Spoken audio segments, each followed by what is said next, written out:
aspect of borrowing money. Because people came into me to borrow, if I didn't come up with them, and their plan was, there wasn't any way I was going to lend money to them unless they provided either another guarantor or another person who would co-sign on the loan, provide the strength of the loan, as far from my standpoint, or provide other collateral.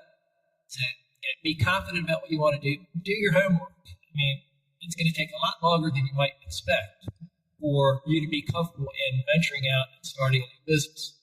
And you're going to need assistance. You need assistance from a banker too. And as Steve said earlier, if you can form an alliance with a banker, it doesn't have to be a big bank. It doesn't have to be a real high level lender. It can be, when I started out lending money on cars. And it was primarily $5,000 to $12,000, $15,000 since it was 1978. And that's how you learn. But even then, you have to be able to look at the person and talk to them and become comfortable with their character, even on a car loan. Because anytime a lender lends money and it goes bad, it goes against him. It actually impacts your pay. If you have too many bad loans, you don't get the full amount of pay that you're expected to get, or you don't get a bonus. So, bankers are very, very sensitive to what they're doing, just as a borrower is. You expect them to go in and talk to the bank, they're going to listen to you, and hopefully believe what you're saying, because you've proven to them by numbers and your experience and what you've done checking around in that industry and in the community that you want to operate, you know what you're going to be doing. The lender's the same way. If somebody comes in to borrow money and you don't trust him because he hasn't done his homework or something just doesn't seem right, the money's not going to be lent. And if you're in a situation where you're kind of on the fence because your deal is risky, but the banker thinks it's a good deal, your character and the person you might bring in to assist you, their character as well is going to come into play to a great extent. So a lot of it is feel, and most lenders, experienced lenders, can tell pretty quickly after they start talking to a potential borrower whether or not that person has really done their homework and really knows what they're talking about. If they don't have all that information prepared when they first come in, your chance of getting that loan is very, very slim, because the banker has to be totally comfortable. And it can be augmented in the other means that we talked about with collateral and personal guarantors and things of that nature. But the best thing is you come in there with as much information, and if you are well aware up front that you're not going to qualify on your own, don't go in and try and borrow money. Find somebody who's willing to help you, and then go into the bank and have everything planned in advance. So that's the best advice you can give as far as starting out. Your business plan has to be good, and there's a lot of factors that go into it. But I think that's a pretty good summary. No, that's good. That's echoing exactly the same stuff I was talking about with the men in Northeast the other night. One of the men, when they was talking about how you do a business plan and how you show it, another guy said, it's got to be accurate. And I love that he kept throwing that in. But it's got to be clear and concise. But when you get into a business plan, I've done other shows on business plans, and I'll do more. But it's an introduction, and I equated it to when you had your first girlfriend or a date or whatever. If you go in and you move too fast and expect too much, you're going to get slapped. And they understood that pretty good. But the idea is that if it's a lender that's a bank, or it's a non-bank lender, somebody that you just want to go borrow money from, they have to feel comfortable with you, which you really just said. It's about your character.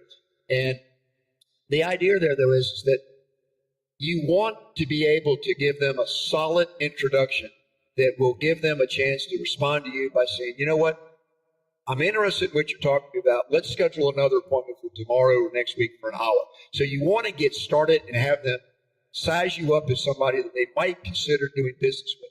And that's really how it works. And then you have a follow-up appointment. But the best thing you do in your business plan, we're not going to teach business plan today, but we're going to talk a little bit about relationships. And I want to tell you this thing.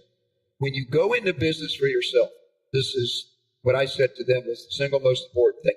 You have to have people that support you. And you have to be able to have one person in particular that if this person doesn't support you, your chances of making it are way, way low. And that is your spouse if you're married. And I'll tell you why. If you're a person that wants to go into business for yourself and you have a family and you have a wife, and your wife's not on board, you're going to be just fighting back and forth. It's going to end up in a lot of arguments, a lot of anger, and she might say, oh, everything you've ever done before, it's never worked. You take our money and you spend it on the wrong things, and you don't support us very well, the kids and I. Well, you don't want that going on in your life. So if your spouse, your wife, if you don't have a unity and a harmony in your family life, the chance that you're going to have a nice, stable life in your business life is slim to none. And so you don't want to get into these kind of arguments where you talk to your wife bad and ugly and say, you never supported me before, I'm going to do it anyway, and whatever. Like, I bring home all this money and you spend it on your makeup and your cosmetics and things we shouldn't do. If your life is like that, you need to change it. You need to start to understand how to better communicate at home. Because, Don, if somebody doesn't have a stable home life, if they don't have a supportive family, it's going to be nothing but trouble down the road. And the loan is not going to be easy to get to begin with. And if they get it, it might not be paid back properly. That's exactly right. Very good point. And the old saying, you only make first impression once. That's something to remember in trying to borrow money. Your first impression to the lender is going to be critically important. So once again, be prepared. I like that. So if somebody wants to start a small business and they do their financial projections, I always teach people, and I do it with clients, to do several sets of projections. And the first set is the pie in the sky. It's that if everything works the way that you really hope that it will, what's the potential? The pie in the sky is the great potential if this works. Second projection is what we call conservative. It's kind of more realistic, like this is what's probably really going to happen. And then the third set of projections is a very, very low end projection there that is called the downside projection. And I actually told them that the bank is going to discount whatever numbers you give them by 30%. You said 25. So you've gotten more aggressive as you retired. But no, here's the thing. I said to them, but don't up your projections by 25 or 30% because they're going to lower them. And I gave them a lot of examples about projections that were pie in the sky that had no reality. If your projections that you take to the bank aren't well researched and accurate based on economics that can be looked at and statistical kind of things, you're going to be turned down and you're going to be declined. But the idea is that if you lay out what will probably happen and then say, but we may have a downturn in the economy to no fault of my own, and it's going to be harder to make these numbers meet. The bank, as you well stated, they're in business to collect money they loan. They're in business to make money. Don, you gave me a number before we started recording. What's the total volume of loan activity you've been involved in? In 40 years, Steve, about $600 million. $600 million. That's a lot of loans. And were most of those loans paid back properly? I was extremely fortunate. I only charged off about $2.2 million out of $600 million. 2.2. So 30 million, 60 million out of 600 is 10%. 30 million is 5%. So you had less than a 1% charge off. Well, let me talk to that for a minute. One of the finest people in my seminar the other night, he was innocent. He asked me the best questions all the way through. But he said to me when I was teaching working capital to cover the negative cash flow when you're losing money till you get to that point that you start actually being able to cover all your expenses and costs and pulling money out. He said, yeah, but if that happens, do you have to pay the bank back? And I said, yeah. And he said, well, I don't really know because I've never borrowed money from the bank before, only out on the streets. And I said, well, let me just tell it to you like this. It's the same thing. It's just the difference is they're on the streets, they're going to break your knees if you don't pay them back. But with the bank, they're going to take away something of value that you own, like they're going to repossess the vehicle. If you're in a food truck business and you're out there and you had to get financing to have a truck that you're going to be making money with, and you're not making your payments, then they're going to call your loan. And if you don't pay it when they call it, they're going to repossess your vehicle because they hold the title to your vehicle. So, Don, we've got about 10 or 15 minutes and we can continue the conversation. Let's try to together think of kind of like a checklist of things that if somebody is a person that's just rebuilding their lives and they want to start a small business, what do they need to do to be able to launch their business and be successful, stay in business if times are a little hard in the beginning? What are some of your thoughts on what you would tell somebody? First thing is get a job as soon as you can. You're not going to start a business immediately after coming out of prison. They said it's not the norm unless you have somebody who you've already talked to and lined it up well in advance. So find a job and learn how to budget your money. And that's another topic that Steve talks about at length. And that's critically important as well. Show that you can maintain a job and you know how to save some money. That's going to be invaluable when you come in to borrow money for whatever venture you want to undertake. Those are the most important things. The other is just do the right things. If you can become well known in the community, if you can do some things to enhance your reputation, anything that you can do to really become a good member of the community. And whether you're going back to the community where you were previous, or you're going to start over and do relocation, the better you can be at becoming a valuable member of the community, the more that's going to help you going forward. And what bankers look for is established people. And those people, you're not going to want to wait 5 years or 10 years before you start your new company. But we're talking about a year or 2 years of employment, consistent employment.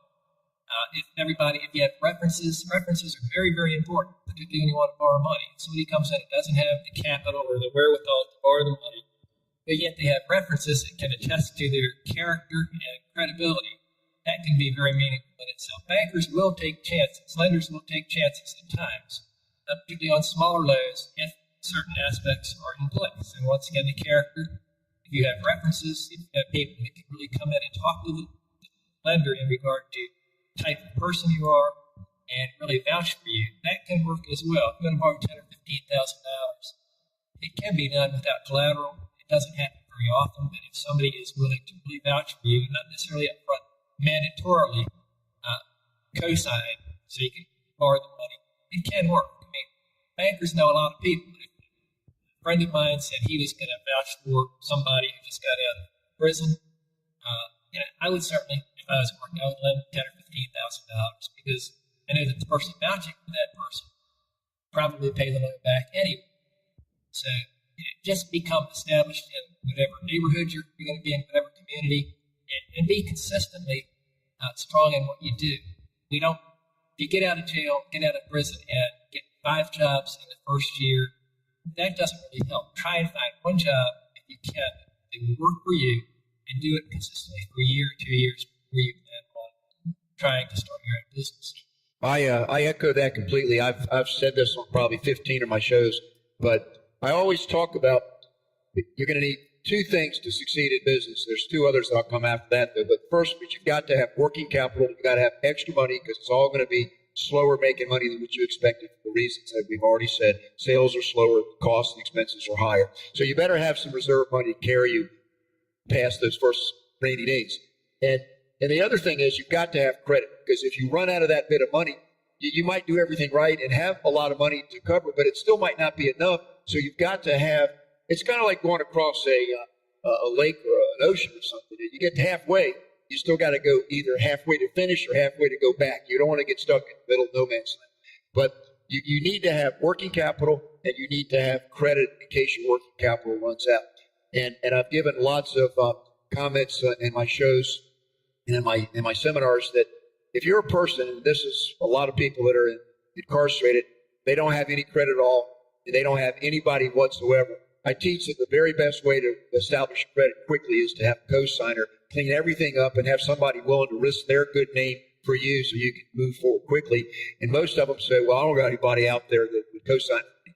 And then that's when I just simply say, you know what, you need to look in the mirror because if you're 25, 35, 45 years old, and you're telling me there's not one person out there that is willing to take a risk on you because they know that you're a good enough person that's going to commit to making sure you pay back whatever those funds are, then you're not going to do very well until you change that. And so that comes back to the number one thing, and I can say this as firmly as you did. The number one thing that bankers are looking for is good character. And so we've talked a whole lot about that today as the number one thing. The 4 C's of banking, Don, was taught to me by Roy Phelps initially. He lent the company Cruise International that I was working for that was in the harbor dinner boat business. We borrowed from him probably $35 or $40 million over a period of deals. And I was the main contact for the company working with the banker. And Roy taught me the 4 C's, and there's different versions of it, but see if I can remember it. Character is always number 1. And capacity was one of those. Well, how much other stuff do you have out there that's going to divert your ability to pay back what we need to pay back for this loan? collateral. You're going to have collateral in order, if something goes bad on the loan,